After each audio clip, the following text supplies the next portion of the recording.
Bonjour et bienvenue à notre après-match de ce dévoilement de la programmation du Festival d'été de Québec 2022. On est un peu fébrile parce que ça fait longtemps qu'on l'attendait et pour décortiquer le tout, je suis accompagnée de deux collègues. Colin Côté-Paulette, journaliste et fan de musique de père en fils. De père en fils, allô tout le monde.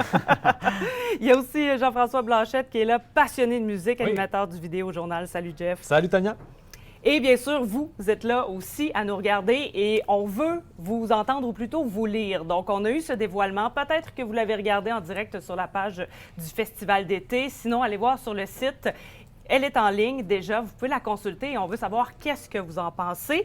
Bien sûr, on va vous dire aussi qu'est-ce que nous, on a pensé. Messieurs, quels sont les noms là, qui rapidement vous pensez qui vont faire courir les foules pour cette nouvelle édition? Jean-François, je pense que toi, t'attends la soirée de Rage Against the Machine. Absolument, elle était connue, elle était espérée, elle était attendue. Après l'annulation, j'étais absolument dévasté. Mais là, ils sont de retour avec justement cette grosse prestation qui est attendue sur les plaines. Donc la soirée de Rage, c'est sûr que c'est un incontournable pour moi. Hier, on s'est fait vendre un peu la mèche pour Alanis Morissette par les gars de Millencolin sur la page Facebook. Ça a coulé cette information-là. Donc l'effet wow est un peu moins là, mais c'est une grosse année de retour pour Alanis Morissette, avec un documentaire sur HBO, plusieurs apparitions publiques. Donc, de revenir comme ça à Québec, je suis persuadé que ça va rendre les amateurs de la musique des années 90 très heureux. Mais ça devait être en 2020, tout ça, ce grand retour, l'anniversaire de Jagged Little Pill. C'est exactement une surprise ici, c'est mais ça. C'est apprécié quand même. C'est ça, on a suspendu le temps pendant 2 ans à cause de la pandémie. Là, on revient avec un dévoilement normal, avec une programmation normale, quelques changements au niveau des scènes, on y reviendra. Ouais. Mais ça va être apprécié. J'ai parlé avec des amis qui aiment le country dans les dernières minutes. Luke Combs, c'est un très gros nom sur la scène country actuellement. Donc, je pense que ça aussi, ça va faire des heureux là, pour ceux qui apprécient ce créneau musical-là. Je pense que ce qui va faire courir les foules, ça c'est clair, c'est la soirée latino sur les plaines. Là. Vous allez entendre Despacito avec Luis Fonsi. Je pense que ça, on marque un coup qu'on n'avait pas fait ça, à ma connaissance, au Festival d'été depuis un certain moment. Du reggaeton sur les plaines. Exactement. Bien, on avait eu Sean Paul une année, c'est du reggaeton quand même, mais latino avec, vous savez, les hanches qui se délient, ça, on n'avait pas eu ça déjà. Sinon, moi, j'ai l'impression aussi qu'on va faire plaisir à des gens qui aiment la bonne musique pop comme Maroon 5, vous savez, c'est quand même des succès qui jouent depuis des années. On les connaît tous. Exactement. Ça joue tellement à la radio, on les connaît. Je pense que ça va faire courir les foules. Puis je trouve que dans les plaines, on en a quand même... il y a quand même des choses diversifiées, je dirais, là, pour assez beaucoup de genres, là, quand même. Bien, Charlotte Cardin, sur les plaines, d'après moi, c'est un excellent coup parce qu'elle fait quoi? 6-7 soirs à l'Impérial, donc à coup de 1000 personnes. Tout était complet depuis très, très longtemps. Donc là, on va avoir de l'espace, on va avoir de la place pour pouvoir accueillir Charlotte Cardin, qui est le mercredi 6 juillet. Mercredi. D'accord, c'est à l'agenda, Tania, c'est à l'agenda. C'est là où je vais en venir. On a un bonus, donc une journée, une soirée de plus. Est-ce qu'on sera capable de vivre 12 soirs de festival d'été? Ben avec un peu de café, du sommeil par-ci par-là, ça doit se faire, mais je pense qu'il va falloir choisir nos combats à l'occasion. 12 soirs, c'est un bon marathon quand même. Mais c'est vrai que c'est une grande nouveauté, une journée de musique supplémentaire, seulement pour le prix du laissez-passer. On s'entend qu'on en a davantage pour notre argent, donc c'est sûr que c'est intéressant pour tout le monde. Ça fait plus d'artistes aussi. Bonne initiative, je dirais. Oui, il faut dire que sur cette première soirée, il n'y aura pas des spectacles à toutes les scènes. Donc, pour l'instant, en tout cas, c'est seulement pour ce qui est de la Sainte-Belle, donc les plaines. Et d'ailleurs, les scènes, ça a bougé un peu. On a une nouveauté, mais en 2020, on avait déjà amorcé un changement. Et là, on y va vraiment à fond, entre autres le Parc de la Francophonie. Exact. On a le Parc de la Francophonie puisque Place Georges V va être en rénovation. Donc, on a alterné tout simplement. On traverse de l'autre côté de la rue, sauf qu'on arrive avec une formule à 2 scènes en alternance. Donc, on va avoir 5 concerts par soir en semaine, 6 concerts la fin de semaine. Les soirées vont commencer vraiment tôt, aux alentours de 17h15, 17h30. Donc, on va avoir de la musique en continu. Pendant qu'il y a une prestation qui est en cours, on est en train de monter la scène pour le groupe suivant. Donc, ça, c'est vraiment une formule qui rappelle un peu les Vans Warped Tour, Vans Warped Tour, c'est ce que j'allais dire, oui. Exact. On se retourne la tête pour le prochain spectacle. Ouais, donc, il faut choisir un peu le côté de la scène qui nous intéresse le plus, mais quand même, c'est une nouveauté. Sinon, on abandonne la place d'Youville. C'était dans l'ADN du FEC depuis des années et des années, presque depuis le début. La scène gratuite. Exact. Donc là, on maintient une scène gratuite qui va être devant l'Assemblée nationale. C'est le cœur du FEC qui existait déjà. Il y avait des camions de cuisine de rue qui étaient là. Ça va être là encore cette offre alimentaire, sauf qu'on va installer la scène vers le nord. Donc, On va utiliser toute la longueur du site plutôt que de l'avoir sur la largeur. C'est la nouveauté qui est annoncée par le FEC cette année. Bien, j'aimerais savoir, moi, est-ce que ça vous fait quelque chose de ne pas avoir cette scène à Place Diouville? Moi, je rencontrais vraiment toujours plein de gens qui disaient « J'aime tellement ça, aller voir les spectacles à Place Diouville, on passe, ça bouge tout le temps. » Beaucoup de musique du monde, là, il n'y en a pas cette année. Qu'est-ce que vous en pensez? Écrivez-nous, on a envie de tout savoir sur vos émotions, sur la programmation du festival. Est-ce qu'il y a des découvertes à faire, selon vous, ou du moins des groupes que vous connaissez, que vous avez hâte de voir, Colin? Moi, je pense que c'est un festival de découverte parce que, vous savez, de plus en plus, dans la société en général, ce qu'on consomme, c'est toujours plus niché culturellement. On écoute des séries sur Netflix, on suit des artistes. Il n'y a plus beaucoup d'artistes qui rassemblent tout le monde, qui jouent sur toutes les ondes. On n'a plus de Musique Plus, vous savez, des choses comme ça. Et je pense que pour cette raison-là, on est allé chercher quand même dans beaucoup de niches dans cette programmation-là. J'ai quelques noms en rafale comme ça. Là. Arouj Aftab, la chanteuse pakistanaise, c'est très niché d'un côté, mais elle a remporté un Grammy. Elle est dans beaucoup de festivals américains cet été. Ça, c'est à découvrir clairement.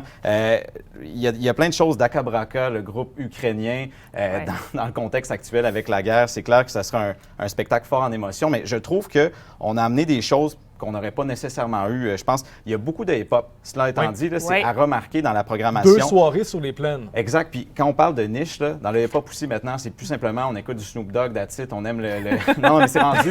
Il y a des tonnes de sous-genres et là, on le voit dans la programmation. Il y a peut-être des oubliés toutefois. Je dirais qu'on n'a pas beaucoup de métal pour la capitale du métal. On a des groupes qui brassent, Rage Against the Machine, Alexis on Fire, des choses comme ça, mais je vois pas beaucoup il n'y a pas d'Iron Maiden ou vous savez, de Dream Theater, des choses comme ça. Mais bref, on est plus sur le positif présentement. Là, je trouve qu'il y a beaucoup de groupes. Denzel Curry, c'est à découvrir, un rappeur floridien. Je trouve que Laura Niquet, une chanteuse folk rock autochtone du Québec, c'est excellent. Snooty Red Kid, en tout cas, c'est un groupe de hip-hop autochtone excellent en anglais. Je trouve qu'il y en a vraiment des choses à découvrir. Et Charlie XCX, je trouve que c'est un grand coup, moi, ça, de la programmation. C'est quelqu'un de super populaire là, aux États-Unis, en Angleterre. Pop électro, très dansant. C'est sûr que le party va lever ce soir-là pour Charlie XCX. Donc ça, oui, effectivement, c'est un bon coup.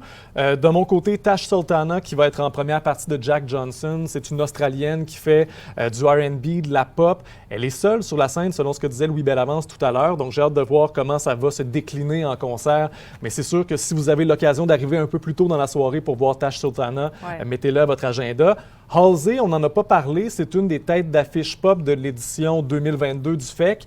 Elle a collaboré avec les gars de Nine Inch Nails pour son dernier album, Trent Reznor et Atticus Ross. Donc, même dans le monde du rock, elle est très respectée. Elle va offrir une pop qui est beaucoup moins bonbon que ce qu'on peut entendre sur les ondes des stations Top 40, par exemple. Donc ça va être une belle soirée sur les plaines quand même. Si ce dimanche-là, vous avez l'occasion d'aller prendre une marche par curiosité, Halsey, ça pourrait être très bon. Et j'étais content de voir que Spoon va être en ville avant Patrick Watson. Ça, c'est au Parc de la Francophonie. Il n'y a pas vraiment de connexion musicale entre Patrick Watson et Spoon. Spoon qui est un groupe rock qui roule depuis une trentaine d'années, mais d'avoir 2 scènes comme celle-là, de couvrir 2 styles musicaux dans une même soirée. Leur dernier album est excellent. Donc, si vous avez l'occasion de prêter une oreille à Spoon, si vous ne les connaissez pas encore, je vous le conseille vivement. Donc, Jeff, tu vas te tenir au milieu, toi, entre les 2 scènes. Oui, c'est ça. On va falloir faire la vague un peu entre les 2 scènes pendant la soirée. Moi, je trouve qu'il y a beaucoup de francophones, d'artistes du Québec. C'est sûr qu'avec la pandémie, on s'est habitué aussi à voir un peu plus de gens de chez nous.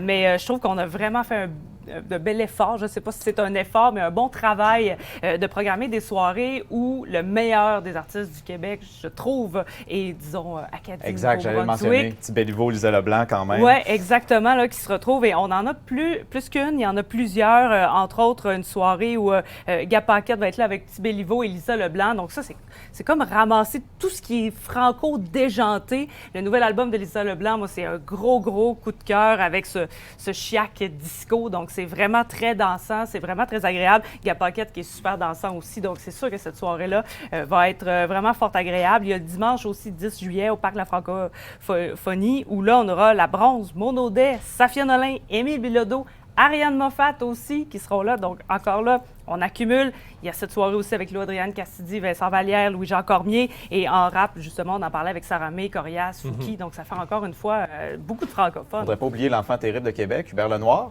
Bien sûr. Qui est présent, qui va revenir d'une tournée européenne. On n'a pas vraiment eu de spectacle de lui au Québec. Non, c'est vrai. Depuis son nouvel album.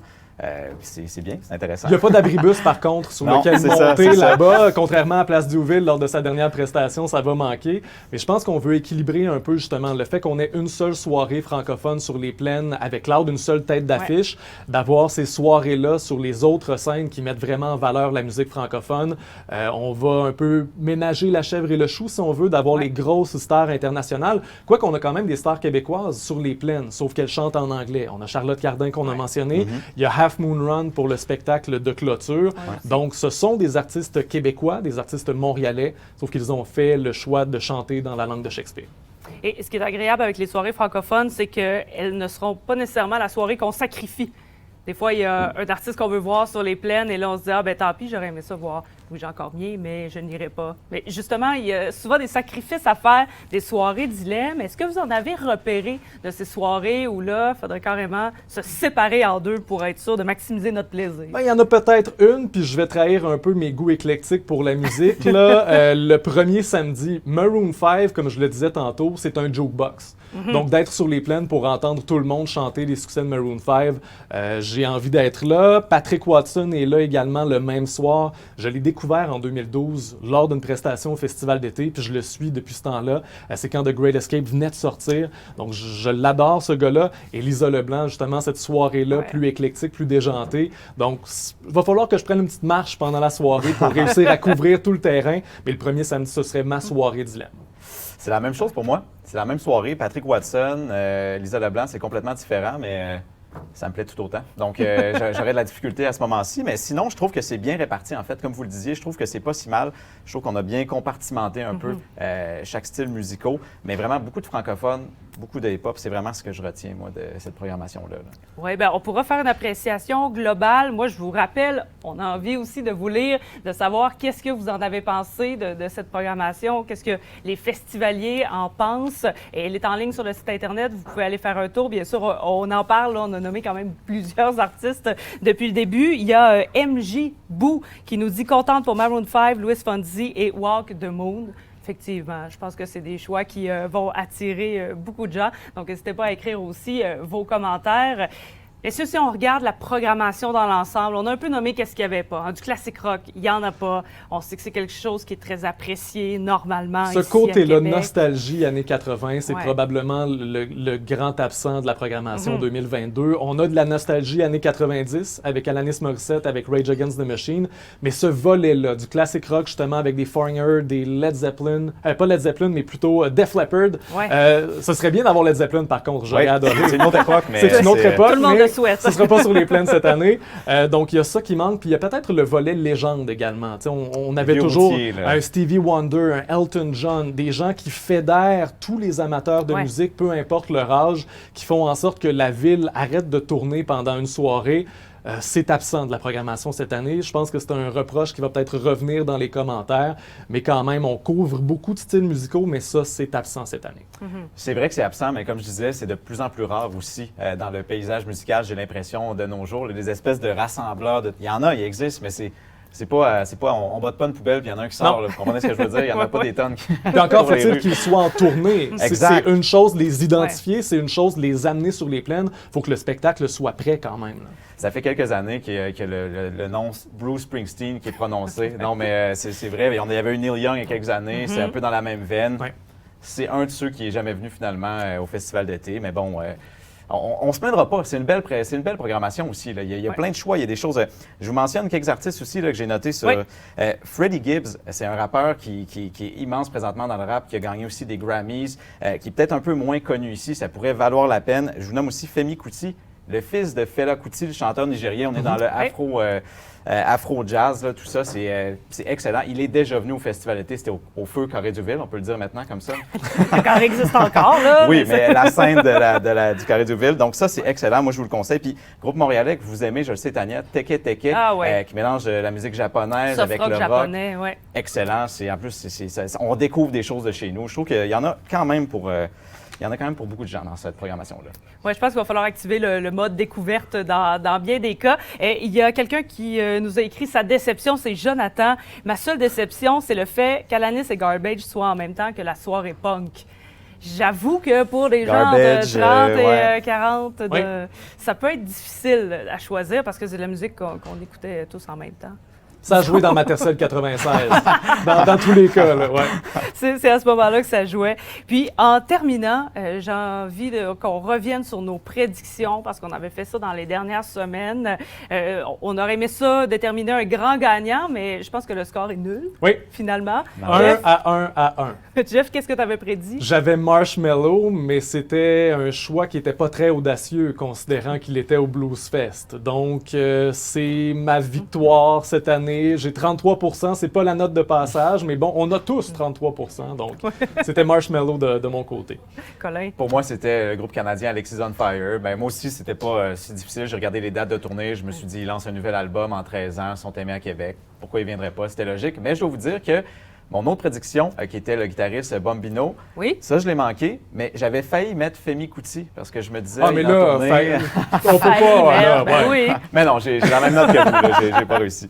Ben, moi aussi, j'avais failli mettre Garbage, mais finalement, j'avais mis les Crash Tests de Mise qui ne seront pas là. Mais aussi, je suis allée avec un choix paresseux, on peut dire ça, Alanis Morissette, où on se doutait que la tournée de 2020, qui était reportée en 2022, allait s'arrêter à Québec. Elle était supposée être là en 2020. Blues Fest d'Ottawa, même chose. Donc voilà, alors elle fait partie aussi de cette programmation. Avant de vous quitter, quelques commentaires encore. Il y a Michel qui nous dit « C'est très canadien par la force des choses aussi ». C'est sûr que c'est facile de passer les commentaires, mais il ne faut pas oublier que la pandémie n'est pas terminée, même si on peut avoir des milliers de personnes ensemble. Faire venir des artistes de l'étranger, ça peut aussi faire courir des risques de programmation. Ça reste un défi logistique, là. Ah oui, vraiment. Et il y a aussi Philippe qui nous dit « Il manque une grosse tête d'affiche ». On a évoqué ça. Je ne sais pas si... Ben, c'est la soirée qui nous fait dire faut que je sois mort ou en prison pour ne pas C'est être ça. là. C'est peut-être le petit élément qui manque, mais il va falloir qu'il y ait un bon effort de communication puis de découverte, justement. On le répète depuis tantôt, là, si les gens veulent passer un beau festival, il va falloir que les Louis Bellavance et tous les chroniqueurs musicaux de la ville puissent propager la bonne nouvelle et faire découvrir leur coup de cœur, parce que justement, mais il y a quand même, comme je le disais, on a du folk, on a de la pop, on a du country, de l'électro, on a du rock, on a du rap. On est quand même couvert sur plusieurs aspects, là. Et je pense qu'on sera tous d'accord avec François qui nous dit « J'aurais aimé un gros nom de l'axe rock de jeune papa. Mais ça me plaît quand même, là, même si je suis peut-être pas visée par ça. « The National Arcade Fire War on Drugs ». Effectivement, il y a peut-être ce créneau-là aussi là, qui aurait pu être un peu plus exploité pour...